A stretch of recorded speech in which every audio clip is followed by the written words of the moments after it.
बिस्मिल्लाहिर्रहमानिर्रहीम। अस्सलाम वालेकुम। आप सबको बिद B2 चैनल पे खुश आमदीद।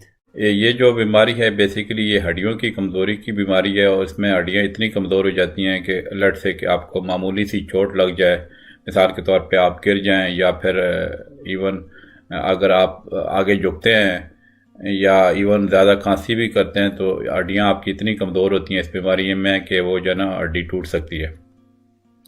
ऑस्टियोपोरोसिस के जो साथ जो फ्रैक्चर होते हैं वो आम तौर पे जो आपकी जो हिप जॉइंट में या फिर जो ना आपकी रिस्ट जॉइंट में मतलब कलाई में या ज़्यादातर जो ना आपकी जो स्पाइन है मतलब जो कमर की जो मोरे हैं उधर फ्रैक्चर होते हैं ऑस्टियोपोरोसिस की वजह से। बेसिकली जो आपकी जो हड्डी बोन है वो एक लिविंग टिश्यू है। मतलब ये है कि इसका मतलब ये कि वो ब्रेक डाउन भी हो रही है और वो कॉन्स्टेंटली रिप्लेस भी हो रही है, मतलब नई बोन भी बन रही है। तो ऑस्टियोपोरोसिस तभी होती है जब आपकी जो नई बोन जो है ना वो उस हिसाब से नहीं बन पाती कि जितनी आपकी बोन का लॉस हो रहा है। मुझे उम्मीद है आप समझ गए होंगे। मतलब अगर आपकी न्यू बोन फॉर्मेशन जो है बोन लॉस से जो है ना वो कम है तो फिर ऑस्टियोपोरोसिस होने का चांस है। और ये दोनों मतलब जो है मर्द और ख़वातीन को भी हो सकती है, लेकिन ज़्यादातर जो है ना ख़वातीन को ख़ास तौर पे जो वाइट फीमेल हैं जैसे वो यूरोप में लोग होते हैं या ख़वातीन होती हैं या फिर एशिया की वुमेन हैं, उनमें भी जो है ना इसकी बीमारी का मतलब ऑस्टियोपोरोसिस का ज़्यादा चांस होता है। ख़ास तौर पे जो थोड़ी एजड वुमेन हैं, अगर वो 50+ हो गई हैं तो उनको ज़्यादा चांस है कि उनके जो अंदर वो जो हार्मोन की जो कमी हो जाती है तो फिर जो है ना इसकी वजह से हड्डियों के जो ये बीमारी लगने का ज़्यादा ख़तरा होता है। तो इसमें ये होता है कि बहुत सारी मेडिकेशन आती हैं जो मैं आपको आगे चल के बताऊँगा। फिर ये ना कि अगर आपकी डाइट हेल्दी हो और फिर अगर आप रेगुलर वेट बेयरिंग एक्सरसाइज करें तो ये जो ना आपकी जो ना ऑस्टियोपोरोसिस जो है ना इस पर आप एक तरह का इसकी प्रिवेंशन या कंट्रोल कर सकते हैं। ठीक है, अब मैं आपको इसकी सिम्टम बताता हूँ, मतलब क्या क्या अलामत होती है। अगर तो ये बीमारी अर्ली स्टेज पे तो इसकी कोई ख़ास अलामत नहीं होती हैं, लेकिन ये कि अगर आपकी हड्डियाँ इस बीमारी की वजह से मतलब एडवांस बीमारी हो गई है, ज़्यादा बढ़ गई है, तो फिर ये ना कि आपकी जो है कुछ अलामत हो सकती हैं। जैसे आपकी कमर में दर्द हो सकता है, ख़ास तौर पे लेट से कि आपकी जो वर्टिब्रा जो मतलब आपकी जो मोरे हैं उसमें कोई फ्रैक्चर आ जाए या कोलैप्स कर जाए।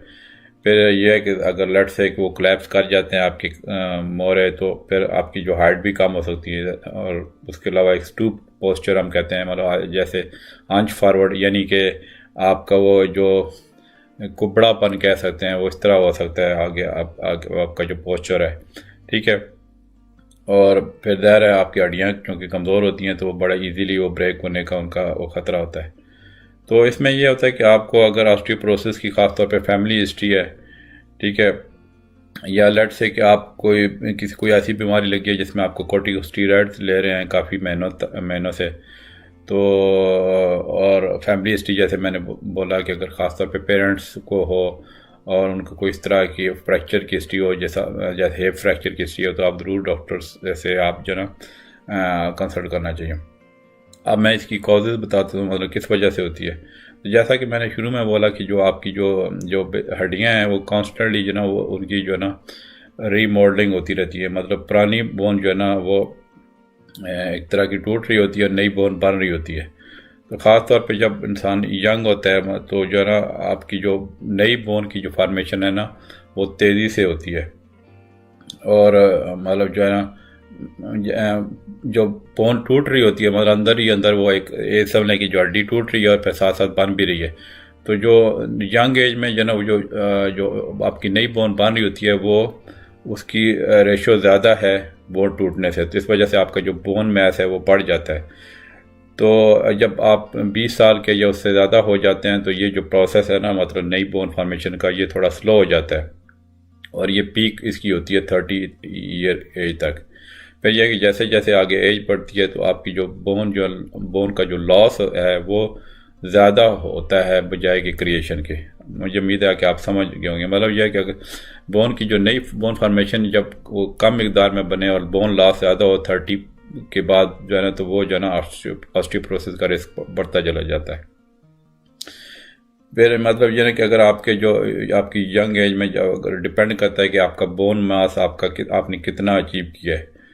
और पीक इसका बोन मास जो है ना आमतौर पे इसकी जो इनहेरिटेंस से भी ताल्लुक होता है, और फिर एथनिक ग्रुप से, मतलब आपकी क्या रेस है उससे भी एक लिंक होता है।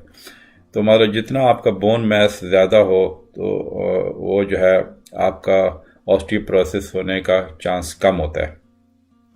अब इसके जो मैं रिस्क फैक्टर बताता हूँ, ठीक है। इसमें रिस्क फैक्टर तो एक तो कोई जो चेंज नहीं हो सकते बल्कि अनचेंजेबल होता है, उसमें यह कि आपकी जो एज है, इधर एज बढ़ती है तो उसको तो आप चेंज नहीं कर सकते। फिर यह है कि इसके अलावा जो है लाइफ स्टाइल चॉइसेस हैं, मतलब आप लट से कोई आप वर्जिश वगैरह करते हैं या नहीं, या फिर अगर लट से कोई और आपको बीमारियां लगी हुई हैं या ट्रीटमेंट को ले रहे हैं किसी बीमारी के लिए, स्टीरॉयड वगैरह ले रहे हैं, तो उस पर भी हमारा डिपेंड करता है। तो जो अनचेंजेबल रिस्क फैक्टर है उसमें यह है कि एक फिर सेक्स भी आ जाता है, मतलब फीमेल को जो ना वुमेन को ज़्यादा चांस है मर्दों से, ठीक है। फिर एज का जैसे बता दिया, जितनी ज़्यादा एज होगी तो ज़्यादा चांस है। फिर अगर आपका एशियन डिसेंट है, मतलब एशिया से आपका ताल्लुक है, या वाइट जो है ना बैकग्राउंड है, मिसाल के तौर पे यूरोप की जो ख़वातीन, उनको ज़्यादा चांस है इसका।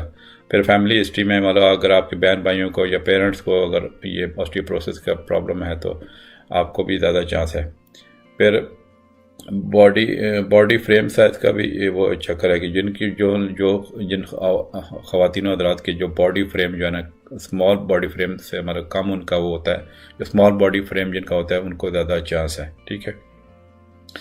फिर यह कि जो हार्मोन इसके साथ काफ़ी लिंक है।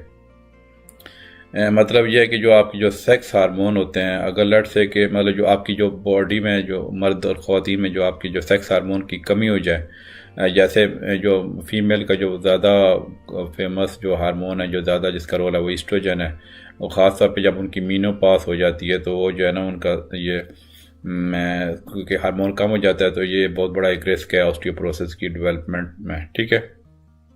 इसी तरह जो मर्दों में जो वैसे तो मर्दों में जो उसका हार्मोन है टेस्टोस्टेरोन, वो काफ़ी लेट एज में वो जो है वो कम होता है। लेकिन ये कि कोई अगर किसी वजह से मिसाल के तौर पे अगर आप प्रोस्टेट कैंसर किसी बंदे को है तो उसको जो है ना उसकी जो ट्रीटमेंट होती है उस पर अगर आपका टेस्टोस्टेरोन लेवल कम हो जाए, ठीक है। इसी तरह अगर जो फीमेल में जो ब्रेस्ट कैंसर की ट्रीटमेंट में जो ड्रग्स दी जाती हैं, जैसे ईस्ट्रोजन का लेवल कम हो जाए ख़वातीन में, तो वो जो है ना आपकी बोन जो लॉस का चांस और यानी ऑस्टियोपोरोसिस का रिस्क बढ़ा सकती हैं। फिर इसके अलावा जो थायराइड की प्रॉब्लम हो, लेट से कि जो है ना अगर आपका थायराइड ओवर एक्टिव हो गया तो उससे बोन लॉस का ज़्यादा ख़तरा होता है। इस में जो है ना मेरे इस चैनल उबैद पीपी पे मैंने हाइपरथायराइडिज्म मतलब जो है ना उस पर जिसमें थायराइड हार्मोन लेवल बढ़ जाता है उस पर भी वीडियो बनाई है, वो बड़ी मालूमाती वीडियो, वो आप ज़रूर देखिएगा, ठीक है। फिर या फिर जो है ना कि लेट से एक और जो है और भी ग्लैंड होता है, मतलब जो है ना आपका जो थायराइड के अंदर ही होता है पैराथायराइड ग्लैंड, अगर वो ज़्यादा ओवर एक्टिव हो जाए, ठीक है। इसी तरह एड्रेनल ग्लैंड होता है आपकी बॉडी में, ठीक है, तो उनकी भी हाइपर एक्टिविटी से जो ना आपकी ऑस्टियोपोरोसिस का रिस्क बढ़ जाता है। तो ये थे हो गए रिस्क फैक्टर्स के। अब मैं थोड़े डाइटरी फैक्टर बताता हूँ, ठीक है। डाइटरी फैक्टर में यह कि जो लोग आपकी डाइट में जो कैल्शियम जो कम लेते हैं, ठीक है, क्योंकि जो कैल्शियम अगर आपकी जो उसमें कमी है तो ऑस्टियोपोरोसिस का रिस्क बढ़ जाता है। तो कैल्शियम का तो आपने टीवी पे भी बड़े इश्तहार देखे होंगे कि कैल्शियम मतलब आप रेगुलरली लें, ठीक है। इससे पहले मैंने पिछली जो वीडियो में बनाई थी वो मैग्नीशियम की कमी के बारे में बनाई थी, तो आज ये समझने कि ये कैल्शियम की कमी की वजह से जो ऑस्टियोपोरोसिस है इस पर मैं ये डिस्कशन कर रहा हूँ। तो कैल्शियम की कमी जो है ना इसमें जो है ना आपकी जो ज़हर है वो आपकी बोन डेंसिटी को कम करती है, ठीक है, और आपका जो बोन लॉस ज़्यादा हो जाता है और फिर ज़्यादा फ्रैक्चर का रिस्क बढ़ जाता है, ठीक है। और फिर यह कि जो ईटिंग डिसऑर्डर होते हैं, अगर मतलब जो लोग काफ़ी जो बहुत डाइटिंग वगैरह करते हैं, मतलब फूड रिस्ट्रिक्शन करते हैं, तो मतलब जो अंडर वेट होते हैं लोग, उनको जो ना हड्डियाँ कमज़ोर हो जाती हैं मर्दों और ख़वातीन में। तो ये जो ईटिंग डिसऑर्डर पे जो मैंने अभी पिछली जो कुछ दिन से मैंने ईटिंग डिसऑर्डर पे मैंने वीडियोस बनाई हैं, एनोरेक्सिया नर्वोसा, फिर जनाब बुलिमिया नर्वोसा, ठीक है, और बिंज ईटिंग डिसऑर्डर, वो तो तमाम वीडियो इस चैनल पे मौजूद हैं। तो ईटिंग डिसऑर्डर की बड़ी इंपॉर्टेंट वीडियो है, वो भी आप देख सकते हैं। फिर यह कि लेट से किसी बंदे की कोई आपकी जो GIT मतलब आपके पेट की कोई सर्जरी हुई है कि जिससे मतलब ये ना कि लेट से कुछ मोटे बहुत ज़्यादा मोटे लोगों का ऑपरेशन हो जाता है जिसमें स्टमक का कुछ पार्ट निकाल देते हैं, तो उसमें या मतलब कोई जो है ना, तो अगर इंटेस्टाइन का कोई पार्ट निकाल दिया जाए तो उसमें ये दायरा ये चीज़ें कैल्शियम को जज़ब करती हैं, तो अगर वो सरफेस एरिया कम हो जाएगा कैल्शियम को जज़ब करने के लिए, तो वो फिर आपके ऑस्टियोपोरोसिस का रिस्क बढ़ जाता है। फिर इसके अलावा मेडिकेशन का भी जो रोल है कि जो लोग किसी वजह से स्टीरॉयड कॉर्टिकोस्टीरॉयड ले रहे हैं, चाहे वो ओरल ले रहे हैं चाहे इंजेक्शन की सूरत में, जैसे प्रेडनिसोलोन वाला जो बड़ी फेमस स्टीरॉयड की ड्रग है, कोर्टिजोन हो गया, ठीक है, तो वो जो आपकी जो बोन के जो रीबिल्डिंग प्रोसेस के साथ इंटरफियर करते हैं ये स्टीरॉयड, तो उससे जो ना वो रिस्क बढ़ जाता है ऑस्टियोपोरोसिस का। इसके अलावा कुछ मेडिकेशन आती हैं जो उसकी जो मिर्गी के मतलब ट्रीटमेंट में या उसको प्रिवेंशन में यूज़ होती हैं, तो वो भी उससे भी ऑस्टियोपोरोसिस का रिस्क बढ़ जाता है। मैंने मेरे इस चैनल पे मिर्गी के बारे में भी बड़ी अच्छी वीडियो मौजूद है, वो आप देख सकते हैं। फिर गैस्ट्रिक रिफ्लक्स के लिए जो दवाई आती हैं वो भी ऑस्टियोपोरोसिस का रिस्क बढ़ा सकती हैं। फिर एंटी कैंसर की मेडिकेशन है या ट्रांसप्लांट अगर किसी का हुआ है तो उसकी जो रिजेक्शन के लिए जो मेडिसिन मतलब जो यूज़ होती हैं, जो ट्रांसप्लांट रिजेक्शन में जो उसको मतलब जो इम्यूनो जो सप्रेसेंट वो ड्रग यूज़ होती हैं, उनसे भी जो ना आपकी ऑस्टियोपोरोसिस का रिस्क बढ़ सकता है। इसके अलावा फिर मेडिकल कंडीशन है जो मतलब बीमारियां कुछ और लगी हुई हैं, मिसाल के तौर पे सीलिक डिजीज़ है किसी को, तो उससे भी इसका चांस ऑस्टियोपोरोसिस का बढ़ जाता है। फिर इन्फ्लेमेटरी बाउल डिजीज़ है, फिर कोई जिगर या किडनी की बीमारी है, कैंसर है किसी बंदे को, ल्यूपस या मल्टीपल मायलोमा कैंसर की किस्म में उसकी बीमारियां लगी हों, तो इससे भी ऑस्टियोपोरोसिस का रिस्क हो सकता है।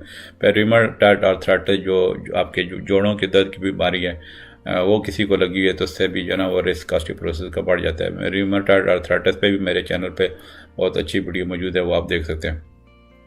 इसके अलावा फिर जो लोग सुस्त, फिर लाइफस्टाइल चॉइसेस में कुछ मैं आपको बता दूं कि जो लोग सुस्त होते हैं, मतलब जो अक्सर बैठे रहते हैं, कोई एक्सरसाइज वगैरह नहीं करते, तो वो जो है ना उनको ज़्यादा चांस है जो है ना इसका ऑस्टियोपोरोसिस का।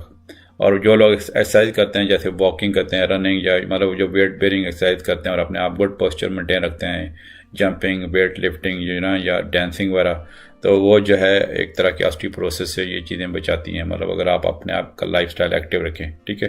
फिर जो लोग ड्रिंक करते हैं, यहाँ पे वेस्टर्न कल्चर पे तो ये ड्रिंकिंग की बहुत ज़्यादा वो है प्रॉब्लम, तो जो 2 ड्रिंक से जो ना ज़्यादा डेली ड्रिंक करते हैं तो उनको ऑस्टियोपोरोसिस का रिस्क बढ़ जाता है। फिर इसके अलावा जो सिगरेट स्मोकर हैं उनका भी जो है ना इसका ऑस्टियोपोरोसिस का रिस्क बढ़ जाता है। अब मैं इसकी कॉम्प्लिकेशन यानी क्या पेचीदगियाँ होती हैं तो वो मैं आपको बताता हूँ। इसमें यह कि दायरा अगर आपकी हड्डियाँ कमज़ोर हो जाएंगी तो फ्रैक्चर होने का जो रिस्क है, ख़ास तौर पे आपकी जो स्पाइन है मतलब कमर की जो अगर आपके वो जो मोरे अगर टूट जाएँ तो वो, और फिर हिप जॉइंट का फ्रैक्चर हो जाए तो काफ़ी जो ना सीरियस कॉम्प्लिकेशन हो सकती है। तो मतलब फिर एक लेट से क्योंकि हड्डी कमज़ोर होती है, ज़रा सा भी कोई चोट आ जाए तो हिप जॉइंट के फ्रैक्चर का ख़तरा होता है। तो फिर इसके अलावा मतलब जो है ना कि जो आपकी जो अगर स्पाइन के मतलब वर्टिब्रा का जो फ्रैक्चर हो जाए तो आपका वो एक कुबड़ापन आ जाएगा, वो दायरा उसमें आपका वो जो आगे झुक जाएंगे, तो क्योंकि अगर आपकी स्पाइन जो है ना वो टूटी हुई है, ठीक है।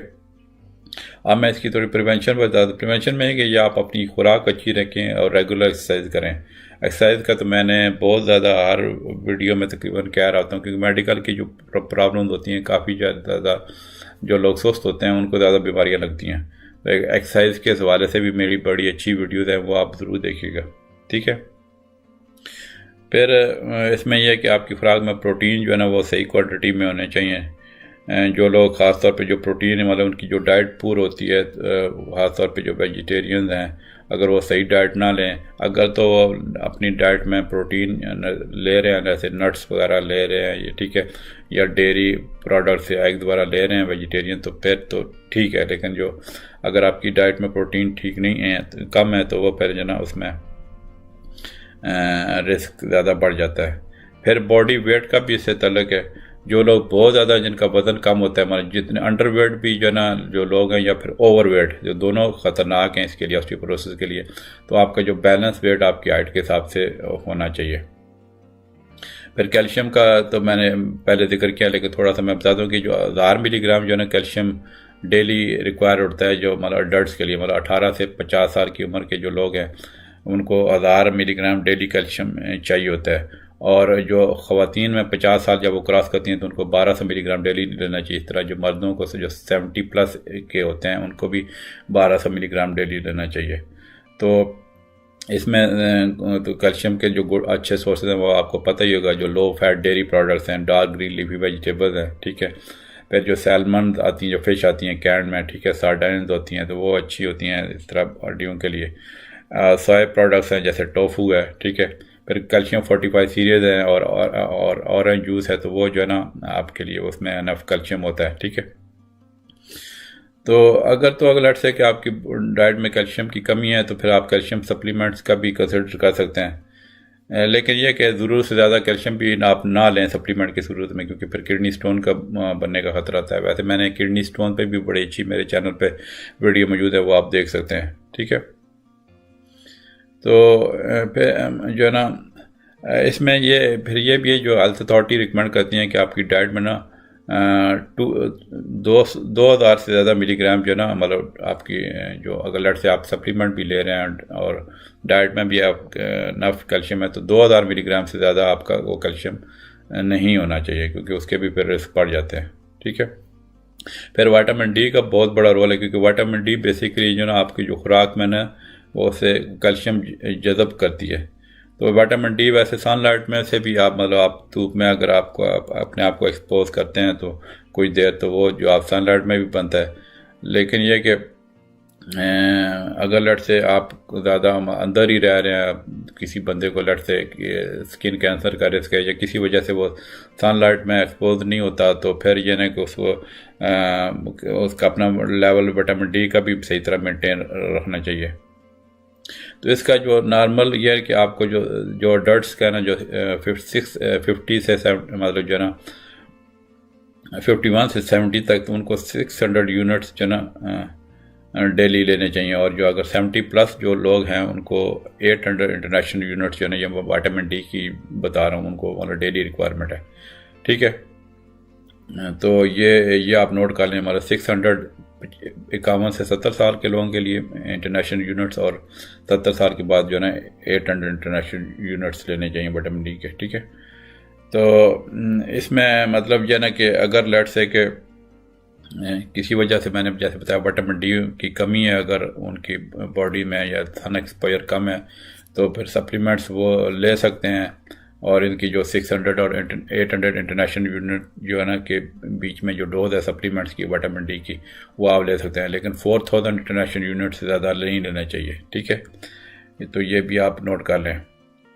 फिर ये एक एक्सरसाइज का बहुत रोल है। एक्सरसाइज जो है ना उसमें यह कि आपकी एक तरह की बोन्स को स्ट्रांग रखती है और आपका जो बोन लॉस होता है उसको कम करती है। तो एक्सरसाइज में जो है ना मतलब जो कंबाइंड स्ट्रेंथ ट्रेनिंग एक्सरसाइज होती हैं, या वेट बेयरिंग जो है ना वो बैलेंस एक्सरसाइज होती हैं, वो आप जो ना अगर आप एक्टिव हैं, मतलब जैसे वॉकिंग है, जॉगिंग है, रनिंग है, स्टेयर क्लाइंबिंग है, ठीक है।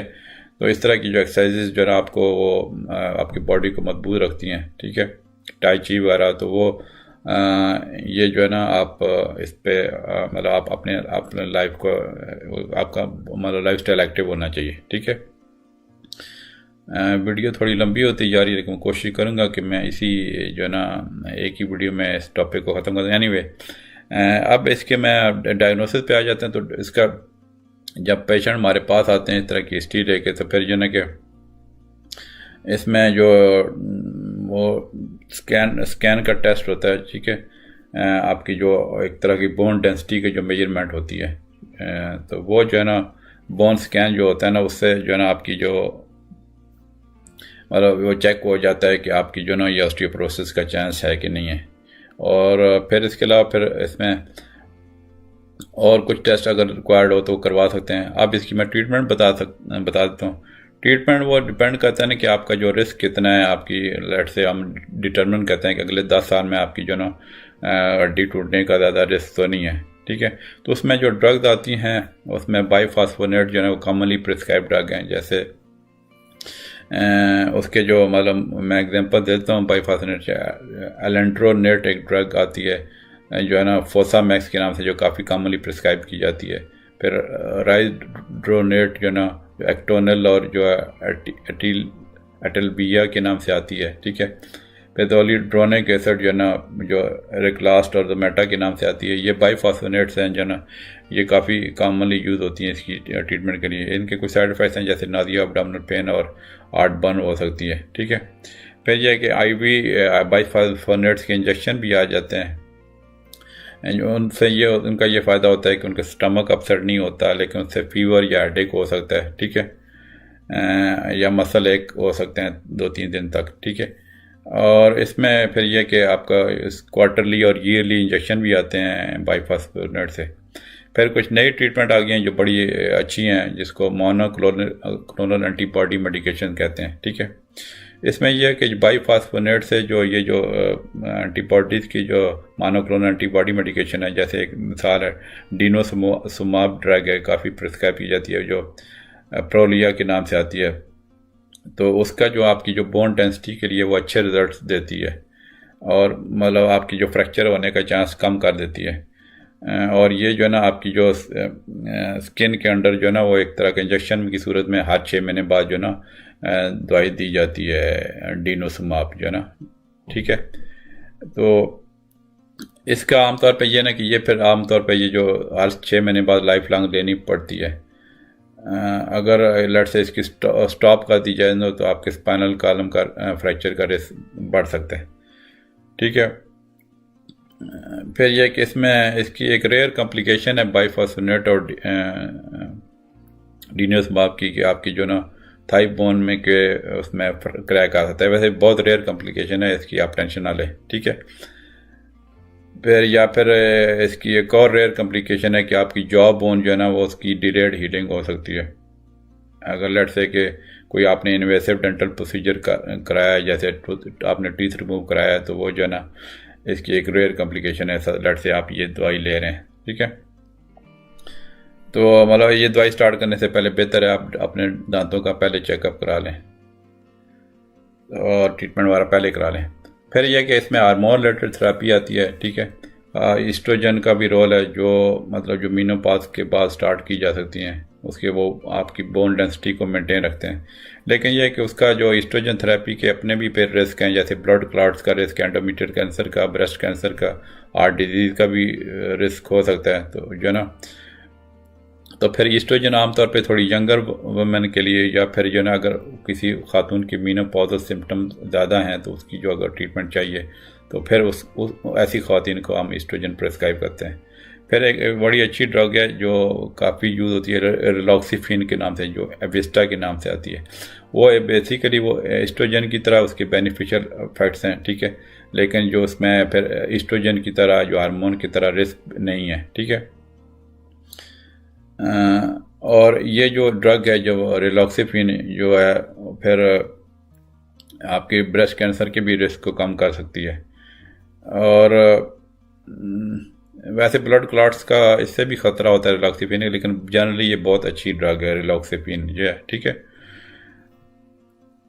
फिर जो मर्दों में क्या होता है कि जो है ना वो ऑस्टियोपोरोसिस, जैसे मैंने बताया ना कि अगर टेस्टोस्टेरोन लेवल कम हो जाए जब एज के साथ साथ, तो उसमें जो है ना रिस्क होता है। तो टेस्टोस्टेरोन रिप्लेसमेंट थेरेपी दे सकते हैं, मतलब जो लो टेस्टोस्टेरोन की वजह से जो अगर आपको ये ऑस्टियोपोरोसिस का रिस्क है, ठीक है।